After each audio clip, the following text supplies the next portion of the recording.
और इस स्कूल के सभी टीचर्स का तहे दिल से धन्यवाद करना चाहूँगा जो आज मुझे आप सभी से बातें करने का मौका दिया।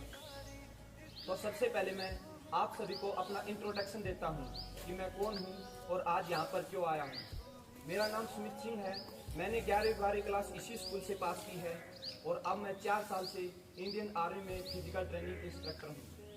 आज मैं आप सभी को ऐसी बातें सिखाकर जाऊँगा जो आप सभी को इस उम्र में सीख लेनी चाहिए, स्टूडेंट लाइफ में सीख लेनी चाहिए, ताकि भविष्य में आपको अफसोस व पछतावा ना करना पड़े। तो आज मैं आप सभी को जो बातें बताऊंगा, क्या आप सभी वो बातें सीखने के लिए तैयार हो? आवाज नहीं आई, यही आवाज है मेरे कृष्णनगर स्कूल की। कुछ लोग कहते हैं ना कि सरकारी स्कूलों में जाकर बच्चे बिगड़ जाते हैं। बिगड़ने वाले मैंने प्राइवेट स्कूलों में भी बिगड़ते देखे हैं। कोई भी टीचर्स अपने स्टूडेंट को और कोई भी पेरेंट्स अपने बच्चे को कभी नहीं बिगाड़ता है। हम खुद बिगड़ते हैं गलत दोस्तों की संगत में रहकर, गलत राह पर चलकर। अरे माँ बाप तो वो होते हैं जो अपने खून पसीने की कमाई से हमें इतना पढ़ा लिखा रहे हैं, इतनी अच्छी शिक्षा दे रहे हैं, जिसकी वजह से हम भविष्य में अपने परिवार की और अपने देश की रक्षा कर सकें, अपने देश का विकास कर सकें और खुशहाल जीवन जी सकें। वो कहते हैं ना कि जिस पत्थर को छेनी और हथौड़े की मार से दर्द हो वो कभी मूर्ख नहीं बन सकता, और जो खेत हल चलाने से दुखी हो वो कभी अनाज पैदा नहीं कर सकता। माँ बाप की डांट फटकार छेनी हथौड़े व हल जैसी जरूर होती हैं, लेकिन ये डांट फटकार हमें शिक्षित करती हैं, प्रेरणा देती हैं, वह एक दिन एक सफल व कामयाब इंसान बनाती हैं। असली हीरो वो नहीं है जो टीवियों पर आ रहे हैं, असली हीरो वो नहीं है जो टीवियों पर आ रहे हैं। असली हीरो हमारे घर पर बैठी हुई हमारी माँ और हमारा पिताजी है। कई बार हम सभी स्टूडेंट ये सोचते हैं ना कि घर जाएं तो पढ़ाई व सही गलत के लिए घर वालों की डांट फटकार, स्कूल में आए तो टीचर्स की, अब करें तो क्या करें। जहां देखो वहां सिर्फ पढ़ाई की बातें करते हैं, लेकिन पढ़ना किसी को अच्छा नहीं लगता। बहुत कम स्टूडेंट होते हैं जिन्हें पढ़ना अच्छा लगता है। बाकी जो मेरे जैसे होते हैं उन्हें खेलना कूदना, घूमना फिरना, सोना और पूरे दिन फोन चलाना अच्छा लगता है। फोन चलाना सभी को अच्छा लगता है, यस और नो? सभी को अच्छा लगता है। लेकिन आज मैं आप सभी को बताना चाहूंगा कि पढ़ाई क्यों जरूरी है। पढ़ाई क्यों जरूरी है? आप सभी ने रामायण देखी है? जिन्होंने नहीं देखी वो भी देखना। रामायण में राम अपने भाई लक्ष्मण से कहता है कि किसी का पिता चाहे कितना भी दुराचारी क्यों ना हो, कितना भी दुष्ट क्यों ना हो, तो भी पुत्र का धर्म होता है, तो भी पुत्र का धर्म होता है कि वो अपने पिता को भगवान की तरह पूजे। जो पुत्र अपने पिता की भक्ति नहीं करते, उनकी पूजा को देवता तो क्या स्वयं भगवान भी स्वीकार नहीं करते। इसी प्रकार अगर आपका मन पढ़ाई में नहीं लगता तो भी आपको पढ़ना होगा, क्योंकि वो आपका धर्म है। क्योंकि पढ़ाई हमें सही ज्ञान व सही रास्ते पर चलकर जिंदगी जीना सिखाती है।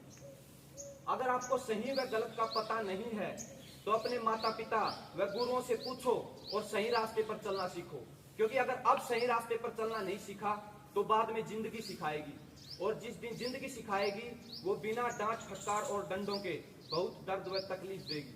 उस दिन आपको याद आएगा कि काश मैं पढ़ लेता, काश मैं गलत संगत में पढ़ने से बच जाता, काश मैंने अपने माता पिता व गुरुओं का कहना मान लिया होता, काश मैं ये कर लेता, काश मैं वो कर लेता।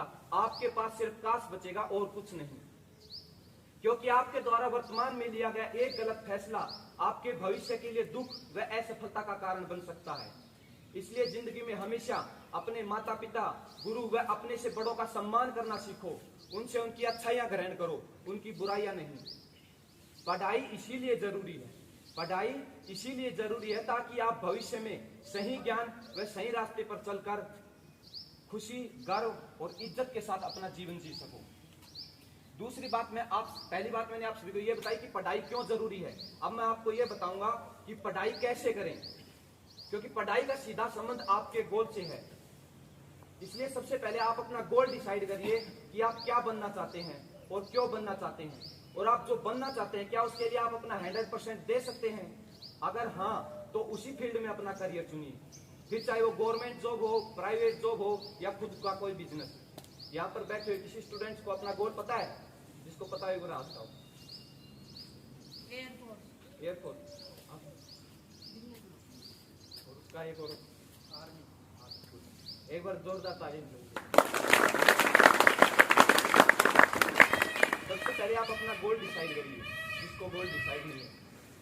और एक बार अगर आपने अपना गोल डिसाइड कर लिया तो फिर आपको अपना गोल बार बार चेंज नहीं करना है। फिर चाहे उसके लिए आपको कितना भी पढ़ना पड़े, कितनी भी मेहनत करनी पड़े, चाहे रातों की नींद खराब क्यों ना करनी पड़े, इतना पढ़ो कि आपके माता पिता भी आपको ये बोलने लग जाएं कि सो जाओ बेटा, सुबह 4 बजे फिर उठना है।